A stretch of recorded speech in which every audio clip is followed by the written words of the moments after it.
فرزند زہرا یہ حالات برے ہیں. کاشانۂ بصیرت ایک ایسا مکمل یوٹیوب چینل جس پر محروم بصارت کے لیے بالخصوص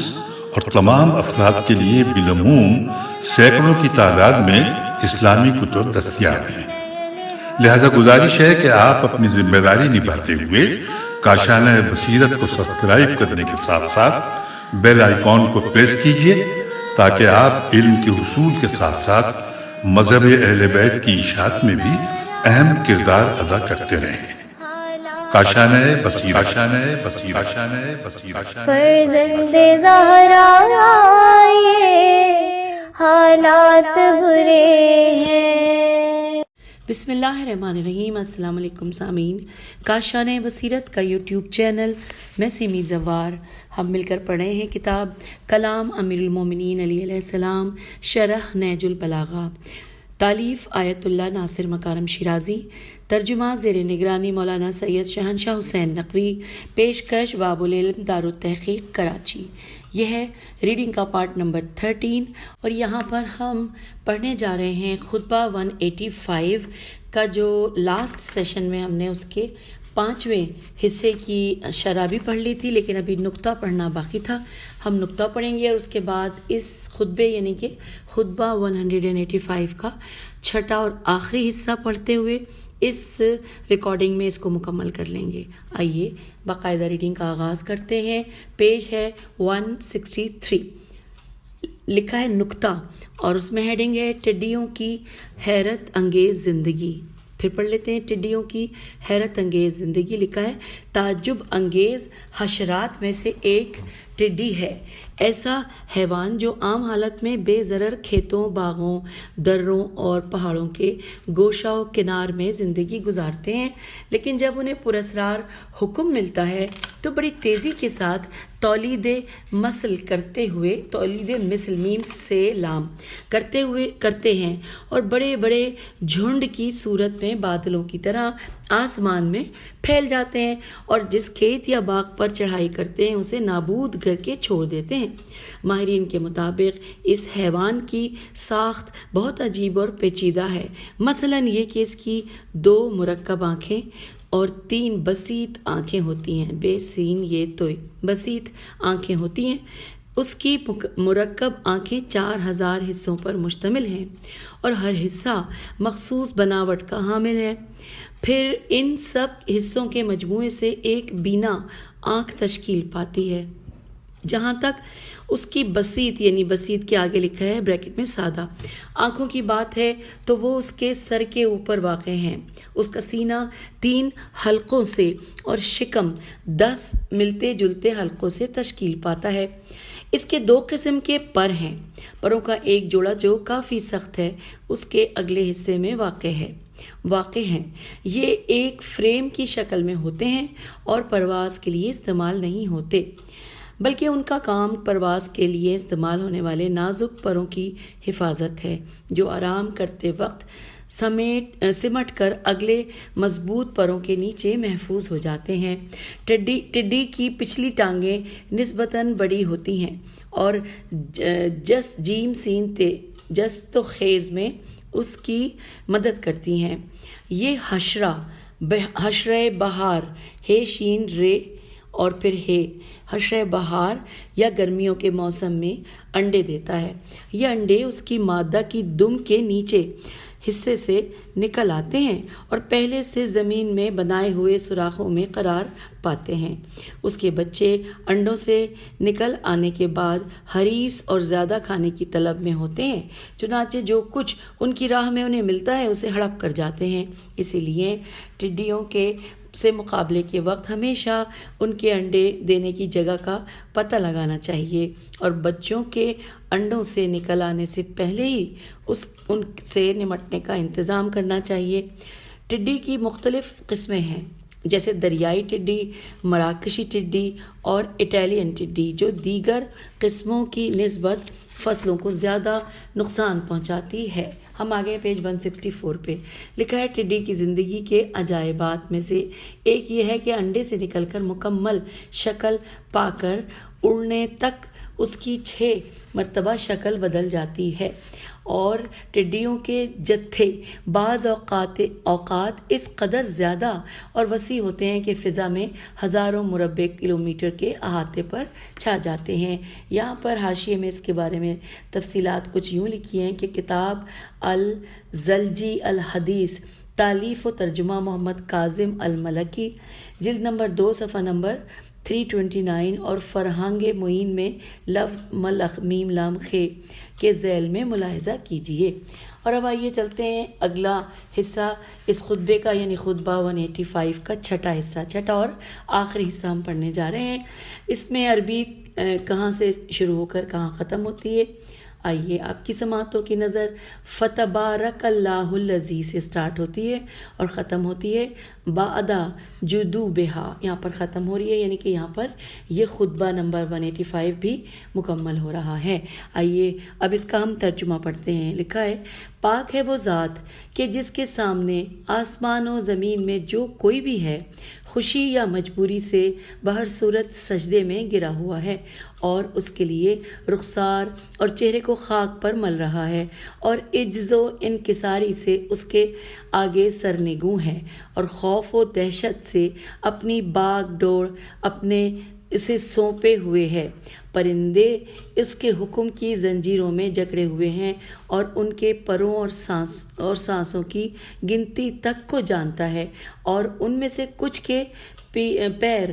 تری پر اور کچھ کے خشکی پر جما دیے ہیں، اور ان کی روزیاں متعین کر دی ہیں، اور ان کے انواع و اقسام پر احاطہ رکھتا ہے کہ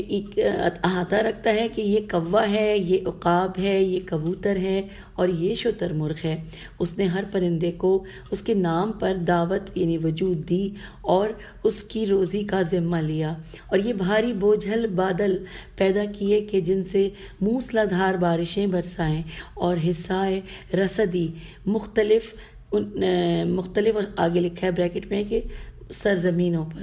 کہ مختلف سرزمینوں پر انہیں بانٹ دیا، اور زمین کو اس کے خشک ہو جانے کے بعد تر بتر کر دیا، اور بنجر ہو جانے کے بعد اس سے لہلہاتا ہوا سبزہ اگایا۔ یہاں پر اس چھٹے حصے کا ترجمہ مکمل ہوا، اور اب ہم پیج 165 پر آ گئے ہیں، جہاں ہم اس کی شرح و تفسیر پڑھنے جا رہے ہیں۔ یہاں پر لکھا ہے کہ سب سے ہیڈنگ ہے کہ یقیناً وہ بڑا ہے۔ اس ہیڈنگ کے حوالے سے تفصیلات کچھ یوں ہیں کہ امام علیہ السلام اس خطبے کے آخر میں مجموعی طور پر ایک خلاصہ پیش کرتے ہوئے زمین و آسمان کے تمام موجودات، مختلف قسم کے پرندوں، ہواؤں اور بادلوں کو حکم الہی کا مطیع شمار کرتے ہیں۔ چنانچہ مولا کا کلام ہے یہاں پہ کہ وہ کہہ رہے ہیں کہ پاک ہے وہ ذات کہ جس کے سامنے آسمان و زمین میں جو کوئی بھی ہے خوشی یا مجبوری سے باہر صورت سجدے میں گرا ہوا ہے، اور اس کے لیے رخسار اور چہرے کو خاک پر مل رہا ہے، اور عجز و انکسار سے اس کے آگے سرنگوں ہے، اور خوف و دہشت سے اپنی باغ دوڑ اسے سونپے ہوئے ہے۔ اور اب انورٹڈ کاما یہاں کلوز لکھا ہے۔ یہاں لفظ سجود ممکن ہے کہ ذات الہی کے آگے ارادی خضوع کی طرف اشارہ ہو۔ سامعین یہ خضوع ورڈ وہی ہے جو ہم خضوع و خشوع کا لفظ استعمال کرتے ہیں، خیز زواد واو عین، خضوع کی طرف اشارہ ہو، کیونکہ اس کا فاعل ذوی العقول ہے، جو کہ لفظ من سے سمجھا جا سکتا ہے۔ یہ امکان بھی ظاہر کیا گیا ہے کہ اس سے مراد سجدہ ارادہ تشریعی تے شین رے یہ عین چھوٹی ہے بھی ہو، اور تکوینی بھی، کیونکہ لفظ من یہاں ذوی العقول اور غیر ذوی العقول دونوں کا احاطہ کرتا ہے۔ ہم آگے پیج 166 پر، اور پھر لکھا ہے کہ طوعاً و کرہن کی تعبیر ممکن ہے کہ اسی معنی میں آئی ہو، کیونکہ موجودات تشریعی تے شین رے یہ آئین چوٹیے سجدہ کرتے ہیں، اور وہ از روئے ارادہ ایسا کرتے ہیں، اور جو تکوینی سجدہ کرتے ہیں وہ از روئے ارادہ نہیں کرتے۔ اس کے علاوہ یہ تعبیر اس مطلب کی طرف بھی اشارہ ہو سکتا ہے کہ ایک گروہ خوشی اور اختیار سے اس کی بارگاہ میں سجدہ ریز ہوتا ہے، اور ایک گروہ مصیبت اور پریشانیوں میں۔ چنانچہ قرآن میں ارشاد ہوتا ہے، سورہ عنکبوت آیت نمبر 65 ترجمہ، کہ پھر جب یہ لوگ کشتی میں سوار ہوتے ہیں تو نہایت خلوص سے اس کی عبادت کرنے والے بن کر خدا سے دعا کرتے ہیں، پھر جب وہ انہیں خشکی میں پہنچا کر نجات دیتا ہے تو فوراً شرک کرنے لگتے ہیں۔ انورٹڈ کاما کلوز، سورہ عنکبوت آیت 65۔ آئیے آگے چلتے ہیں، یہاں پہ لکھا ہے کہ یوفرلہو، ہجے کر لیتے ہیں، یہ عین فے رے لام ہے، یہ کے اوپر پیش ہے، عین کے اوپر فتح ہے، اور اس کے بعد یو افرو، فے کے اوپر اس کے ساتھ زیر ہے اور اس کے اوپر تشدید ہے، اور لام کے اوپر فتح ہے، تو یو افرو لہو کے جملے کی اگر اس کے حقیقی معنی کے مطابق تفسیر کی جائے تو اس سے مراد عام سجدہ ہوگا جو انسان اپنی پیشانی کو خاک پر رکھتے ہوئے انجام دیتا ہے، اور اگر مجازی معنی کے مطابق تفسیر کی جائے تو تمام تکوینی اور تشریعی تین تے شین رے یہ آئین چھوٹیے تشریعی خضوع اور انکساری اس میں شامل ہوں گے۔ اسی طرح وَيُلْقِي إِلَيْهِ بِالطَّاعَةِ کے جملے کے بھی اسی تناظر میں معنی لیے جائیں گے، یعنی ذوی العقول میں سے ایک گروہ اپنے اختیار اور احساس ناتوانی سے اس کی اطاعت کرتا ہے، اور غیر ذوی العقول بے اختیار قانون فطرت کے آگے سر تسلیم خم کیے ہوئے ہیں، جبکہ یؤتی یہ پہ پیش ہے اور عین ہے، یؤتی لہ القیادہ کا جملہ اطاعت سے بالاتر مرحلے کی طرف اشارہ ہے، لیکن قیاد قاف یہ الف دال قاف کے ساتھ کسرہ ہے زیر اور یہ کے اوپر زبر ہے تو قیاد، تو لیکن قیاد کے معنی اپنے وجود کو ہی اس کے حوالے کرنا ہے کہ مولا اسے جہاں چاہے لے جاتا ہے۔ اور پھر لکھا ہے کہ بعض اہل لغت نے رہبت رے کے اوپر فتح ہے اور پھر تشمی جو ہوتا ہے نا چشمی دو چشمی ہے تو رہبت اور خوف میں یہ فرق ہے کہ خوف سے مراد مطلق ڈرنا ہے اور رہبت سے مقصود وہ ڈر ہے جو گھبراہٹ اور ضبط کے ساتھ ہو۔ اس کے بعد امام علیہ السلام ایک بار پھر خدا کی تعجب انگیز مخلوقات یعنی پرندوں کے بارے میں فرماتے ہیں کہ جو واقعی حیرت انگیز ہیں، نہ صرف اس حوالے سے کہ زمین کی کشش کے برخلاف فضا میں پرواز کرتے ہیں یا ایک عجیب اور غیر معمولی رفتار کے ساتھ اس طرف سے اس طرف جاتے ہیں، بلکہ اس اعتبار سے کہ ان کی ساخت کئی جہتوں سے بریکٹ میں لکھا ہے کہ جن کی طرف اس بحث کے آخر میں اشارہ کیا جائے گا تو کئی جہتوں سے استثنائی پہلو کی حامل ہے۔ چنانچہ فرماتے ہیں کہ انورٹڈ کاما میں کہ پرندے اس کے حکم کی زنجیروں میں جکڑے ہوئے ہیں، اور یہ جملہ اس آیت کریمہ سے ماخوذ ہے انورٹڈ کاما جو کہ سورہ نحل کی آیت نمبر 79 کا ترجمہ ہم پڑھتے ہیں کہ کیا ان لوگوں نے پرندوں کی طرف غور نہیں کیا جو آسمانوں کے نیچے ہوا میں گھرے ہوئے اڑتے رہتے ہیں، تو ان کو تو بس خدا ہی گرنے سے روکتا ہے۔ بے شک اس میں بھی ایمانداروں کے لیے قدرت خدا کی بہت سی نشانیاں ہیں۔ یہ سورہ نحل کی آیت نمبر 79 ہم نے پڑھی۔ پھر امام علی مقام علیہ السلام پرندوں کے بارے میں مزید توضیح دیتے ہیں اور چند اہم نکات کی طرف اشارہ کرتے ہوئے فرماتے ہیں انورٹڈ کاما کہ وہ ان کے پروں اور سانسوں کی گنتی تک کو جانتا ہے، اور ان میں سے کچھ کے پیر تری پر اور کچھ کے خشکی پر جما دیے ہیں، اور ان کی روزیاں متعین کر دی ہیں، اور ان کے انواع و اقسام پر احاطہ رکھتا ہے کہ یہ کوا ہے، یہ عقاب ہے، یہ کبوتر ہے اور یہ شتر مرغ ہے۔ اس نے ہر پرندے کو اس کے نام پر دعوت وجود دعوت اور ساتھ بریکٹ میں لکھا ہے وجود دی اور اس کی روزی کا ذمہ لیا، انورٹڈ کاما کلوز. لکھا ہے امام علیہ السلام ان عبارات میں بعض دلچسپ نکات کی طرف اشارہ فرماتے ہیں. پرندوں کے پر ان کے جسم کے عجیب ترین حصوں میں سے ہیں. ان میں سے ہر ایک کسی خوبصورت پودے کی طرح ہے جس کی جڑ اس کے بدن کے گوشت میں سطحی طور پر پیوست ہے. ہم پیج 168 پر آ گئے ہیں. سطحی طور پر پیوست ہے اور اس کی شاخ اور پتے منظم انداز میں اس پر اگے ہوئے ہیں. اس کے پتے بڑے قرینے سے اس کے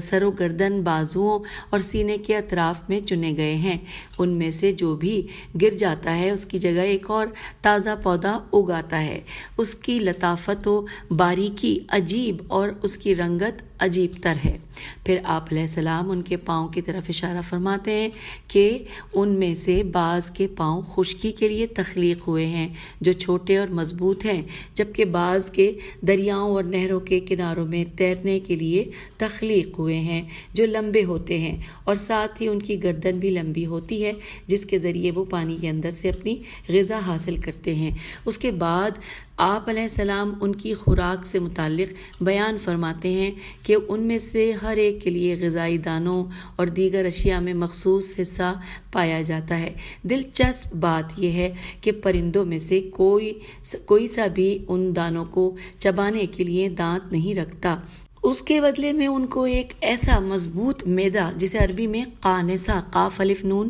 صاد ہے کہتے ہیں عطا کیا ہے کہ جو بہت گرم اور پرحرارت ہے اور مناسب ترشا تیرے شین ہے کے ذریعے ان دانوں کو نرم اور قابل جذب بناتا ہے. چونکہ مختلف دشمنوں کی وجہ سے ان کے پاس دانے چننے کے لیے زیادہ وقت نہیں، لہٰذا خداوند عالم نے انہیں ایک اور عضو جسے عربی میں حوصلہ ہے واو سواد لام ہے حوصلہ کہتے ہیں وہ عطا کیا، جو ایک تھیلی کی مانند ہوتا ہے جس میں وہ دانوں کو جلدی جلدی جمع کرتے ہیں تاکہ فرصت کے اوقات میں انہیں بتدریج پوٹے میں منتقل کر کے ہضم کر لیں. اس کے بعد امام علیہ السلام کچھ ایسے پرندوں کی طرف اشارہ فرماتے ہیں جو ایک دوسرے سے مختلف ہیں اور خاص بناوٹ کے حامل ہوتے ہیں، نیز اپنی زندگی کی الگ سرگرمیاں رکھتے ہیں. مثلا کووں سے لے کر عقابوں، کبوتروں اور شتر مرغ کی بناوٹ اور ساخت میں عجائبات اس قدر زیادہ ہیں کہ انسان دنگ رہ جاتا ہے. عظیم ہے وہ خالق جس نے اتنی ساری مخلوقات کو مختلف رنگوں اور صورتوں میں خلق فرمایا ہے. اور پھر یہاں پہ لکھا ہے جو مولا کے کلام کا جملہ عربی میں کہ دعا کلا طائرن باسمہ ہی کا جملہ شاید اس موضوع کی طرف اشارہ ہو کہ اس نے ہر پرندے کو جس خصوصیت کے ساتھ چاہا خلق فرمایا. در حقیقت یہ دعوت تکوینی ہے جو ان خصوصیات کے مجموعے کے ساتھ ہے جسے اسم کہا گیا ہے. اسم کا ورڈ انورٹڈ کاما میں ہے. چنانچہ قرآن مجید میں تمام مخلوقات کے بارے میں ذکر ہوا ہے کہ ہم سب سے پہلے سورہ یاسین کی آیت 82 پڑھیں گے ترجمہ، اور ہم پیج نمبر 169 پر آ گئے ہیں کتاب کے. لکھا ہے کہ اس کی شان تو یہ ہے کہ جب کسی چیز کو پیدا کرنا چاہتا ہے تو وہ کہہ دیتا ہے کہ ہو جا، تو وہ فوراً ہو جاتی ہے. انورٹڈ کاما کلوز سورہ یاسین آیت نمبر 82. امام علیہ السلام اس خطبے کے آخری حصے کو ان بادلوں کی تخلیق سے مخصوص فرماتے ہیں کہ جو تمام موجودات کی زندگی کا اصل سرمایہ یعنی پانی کو برسانے والے ہیں. چنانچہ مولا نے فرمایا کہ اور بھاری بوجھل بادل پیدا کیے کہ جن سے موسلادھار بارشیں برسائیں، اور حصہ رسدی، یہاں پہ جو ورڈ ہے حصہ رسدی اس کی ہجے کرتے ہیں رے سین دال چھوٹی ہے، اور یہاں پہ اس کا جو حوالہ دیا گیا ہے یعنی مقررہ حصہ رسدی مختلف سرزمینوں پر، جو یعنی کہ جو مقررہ ہے حصہ رسدی مختلف سرزمینوں پر انہیں بانٹ دیا، اور زمین کو اس کے خشک ہو جانے کے بعد تر بتر کر دیا، اور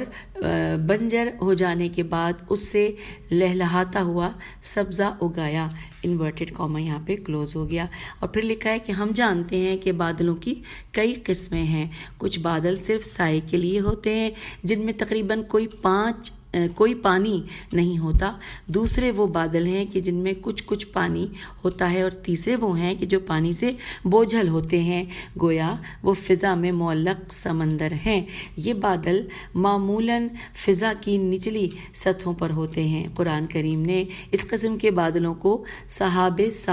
ثقال، ہجا کرتے ہیں سین ہے الف بے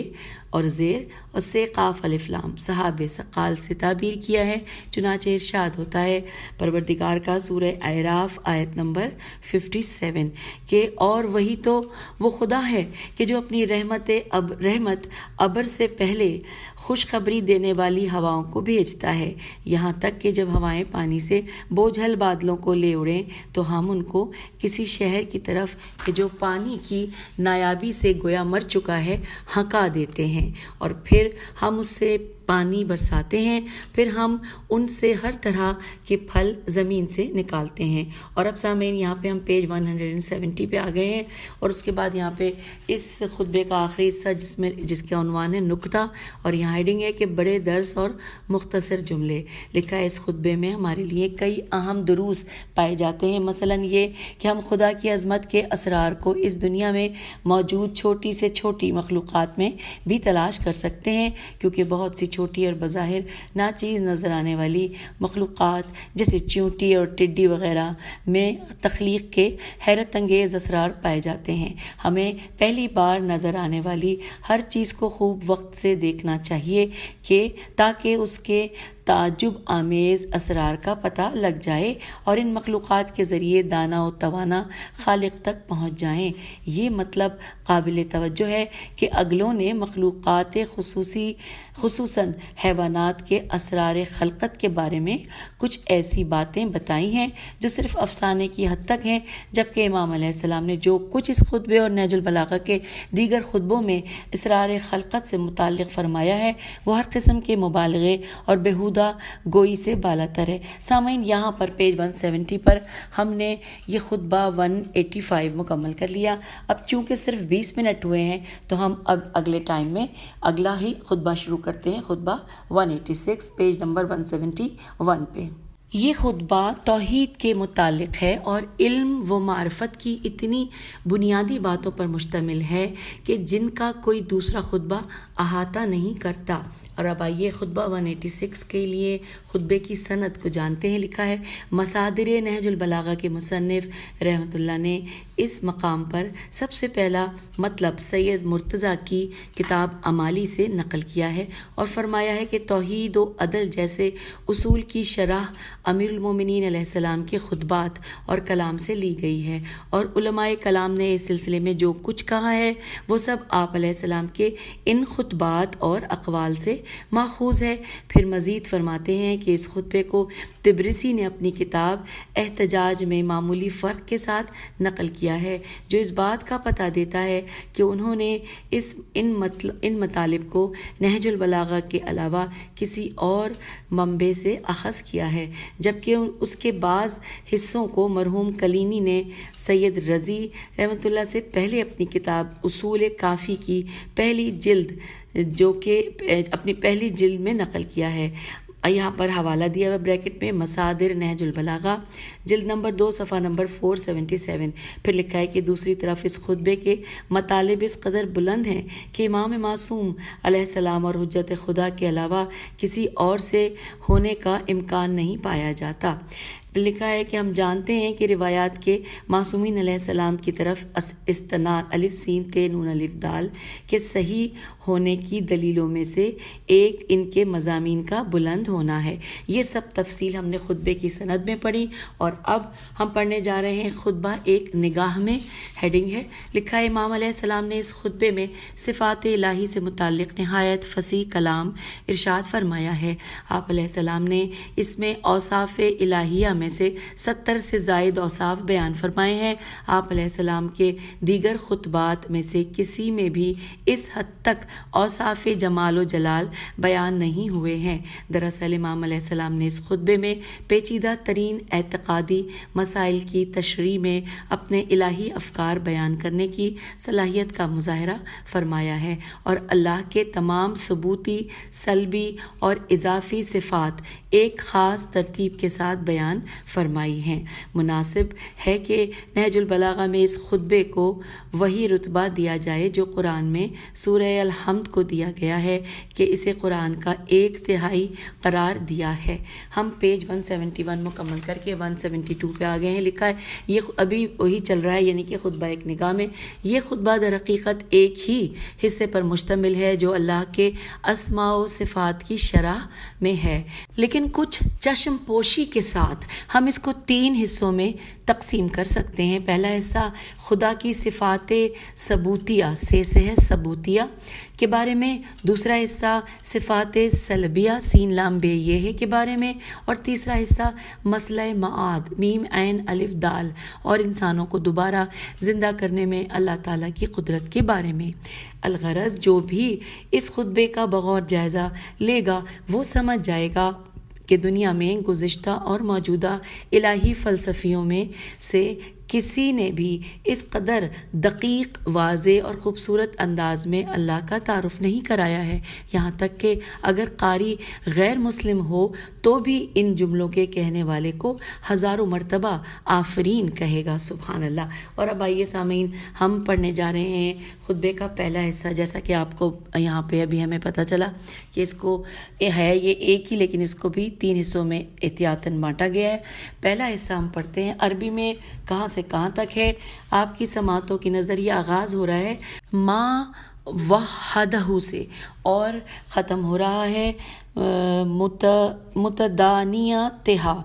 اور اب ہم اس کا ترجمہ پڑھتے ہیں کہ جس نے اسے مختلف کیفیتوں سے متصف کیا اس نے اسے یکتا نہیں سمجھا، جس نے اس کا مثل ٹھہرایا اس نے اس کی حقیقت کو نہیں پایا، جس نے اسے کسی چیز سے تشبیہ دی اس نے اس کا قصد نہیں کیا، جس نے اسے قابل اشارہ سمجھا اور اپنے تصور کا پابند بنایا اس نے اس کا رخ نہیں کیا۔ جو اپنی ذات سے پہچانا جائے وہ مخلوق ہوگا، اور جو دوسرے کے سہارے پر قائم ہو وہ علت کا محتاج ہوگا۔ وہ فاعل ہے بغیر آلات کو حرکت میں لائے، وہ ہر چیز کا اندازہ مقرر کرنے والا ہے بغیر فکر کی جولانی کے، وہ تونگر و غنی ہے بغیر دوسروں سے استفادہ کیے، نہ زمانہ اس کا ہم نشین اور نہ آلات اس کے معاون و معین ہیں۔ اس کی ہستی زمانے سے پیشتر، اس کا وجود عدم سے سابق اور اس کی ہمیشگی نقطۂ آغاز سے بھی پہلے سے ہے۔ اس نے جو احساس و شعور کی قوتوں کو ایجاد کیا اسی سے معلوم ہوا کہ وہ خود حواس و آلات شعور نہیں رکھتا، اور چیزوں میں ضدیت زواد دال یہ تے قرار دینے سے معلوم ہوا کہ اس کی ضد نہیں ہو سکتی، یہ چیزوں کو جو نہیں ہو سکتی اور چیزوں کو جو اس نے ایک دوسرے کے ساتھ رکھا ہے اسی سے معلوم ہوا کہ اس کا کوئی ساتھی نہیں۔ اس نے نور کو ظلمت کی، روشنی کو اندھیرے کی، خشکی کو تری کی اور گرمی کو سردی کی ضد قرار دیا ہے۔ وہ ایک دوسرے کے دشمن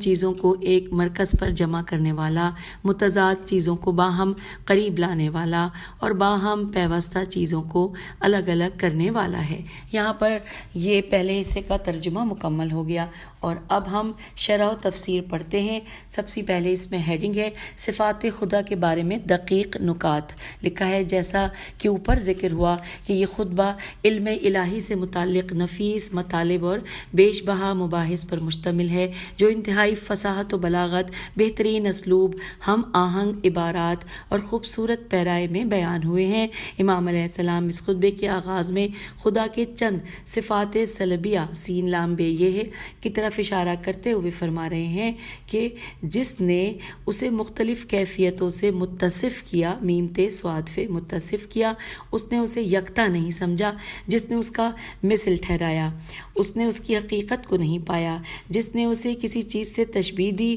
اس نے اس کا قصد نہیں کیا، جس نے اسے قابل اشارہ سمجھا اور اپنے تصور کا پابند بنایا اس نے اس کا رخ نہیں کیا۔ یہاں پر انورٹڈ کاما کلوز۔ اور اب آئیے تفصیلات بات پڑھ رہے ہیں ہم کہ 174 پیج پر آ گئے ہیں کہ امام علیہ السلام خداوند تعالیٰ کی صفات سلبیہ میں سے پہلی صفت کے بیان میں خدا سے کیفیت کی نفی کی طرف اشارہ فرماتے ہیں کہ جو وہی حالت ہے جو مادی جسم یا روحانی موجود پر عارض ہوتی ہے، اور چونکہ عوارض پذیر ہونا مخلوق ہونے کی دلیل ہے، لہٰذا جو پاک ذات ازلی اور ابدی ہے وہ کیفیت پذیر نہیں ہو سکتی۔ دوسرے وصف میں امام علیہ السلام ہر قسم کی مماثلت و شباہت اور ہمسری کو اس ذات اقدس سے نفی کرتے ہیں، کیونکہ اگر اس کا کوئی مثل ہو تو اگر مثلیت میم سے لام یہ تے تمام جہات جیم ہے الف تے جہات میں ہو تو عین وہی ذات ہوگی، اور اگر مثلیت میم سے لام یہ تے بعض جہات میں ہو تو اس کا لازمہ ترکیب ہے۔ یہاں پر بریکٹ میں لکھا ہے کہ یعنی ما بالاشتراک اور ما بالامتیاز کی ترکیب، بریکٹ کلوز ہو گیا، لکھا ہے جبکہ ترکیب واجب الوجود کے ساتھ سازگار نہیں، کیونکہ ہر مرکب اپنے اجزاء کا محتاج ہوتا ہے، جبکہ احتیاج واجب الوجود میں کوئی معنی نہیں رکھتی۔ دوسرے الفاظ میں ترکیب کا لازمہ ہے کہ اجزاء کل سے قبل کے مرتبے میں ہوں، تو اس صورت میں اگر کوئی واجب الوجود ہے تو اسے وہی اجزاء ہونا چاہیے، نہ کہ گل جو انہی اجزاء سے وجود پاتا ہے، نہ کہ گل نہیں ہے کل ہے، وہ مجھے لگا جیسے دو اس میں ہے گاف ہے، جو چاہیے نہ کہ کل جو انہی اجزاء سے وجود پاتا ہے۔ دوسری طرف اجزاء کا لازمہ تعدد ہے، جبکہ واجب الوجود میں تعدد کا امکان نہیں پایا جاتا، کیونکہ واجب الوجود ہر اعتبار سے لامحدود اور نامتناہی ہے، اور دو نامتناہی کا ہونا ہر اعتبار سے محال ہے۔ تیسرے وصف میں امام علیہ السلام شبیہ کو اس ذات مقدس سے نفی فرماتے ہیں، کیونکہ نامتناہی ذات کسی بھی حوالے سے شبیہ اور مانند نہیں رکھتی۔ اور اب یہاں بریکٹ میں 2 لائنیں ہیں کہ لکھا ہے کہ مثل اور شبیہ میں فرق اس حوالے سے ہے کہ مثل تمام یا اکثر جہات میں ملحوظ ہوتا ہے، جبکہ شبیہ ممکن ہے کہ صرف چند جہات میں ہو، بریکٹ کلوز۔ پھر امام علیہ السلام چوتھے اور 5ویں وصف میں فرماتے ہیں کہ جو خدا کی طرف اشارہ کرے یا اسے اپنے ذہن میں سمو دے، اس نے خدا کو نہیں پہچانا، کیونکہ حسی اشارہ جسمانیت اور جہت و مکان کے حامل ہونے کی دلیل ہے، جبکہ خدا ان سب چیزوں سے پاک و منزہ ہے۔ پھر یہ کہ خدا کو وہم میں سمونا اس لامحدود ذات کو محدود کرنا ہے، اس لیے ہم کہتے ہیں کہ کوئی بھی ذات خدا کو سمجھ نہیں سکتا، اور ہمارا خدا سے متعلق علم اجمالی علم ہے۔ مثلا ہم کہتے ہیں کہ خدا وہی ذات ہے جس نے اس کائنات کو خلق فرمایا ہے۔ اور پھر امام علیہ السلام گفتگو جاری رکھتے ہوئے جو فرما رہے ہیں وہ ہم اس نشست سے آپ کو خداحافظ کہہ کے اگلی نشست میں اس کے اوپر آ جائیں گے، کیونکہ اب تک کا جتنا پڑھا اس کے بعد پھر مولا کے گفتگو جو جاری ہے وہ ہم اگلی نشست میں پڑھتے ہیں۔ خطبہ ہم پڑھ رہے ہیں 186 اور پیج 174 پہ آپ سے اجازت چاہتے ہیں، 175 پہ آپ سے پھر ملتے ہیں۔ خدا حافظ، فی امان اللہ۔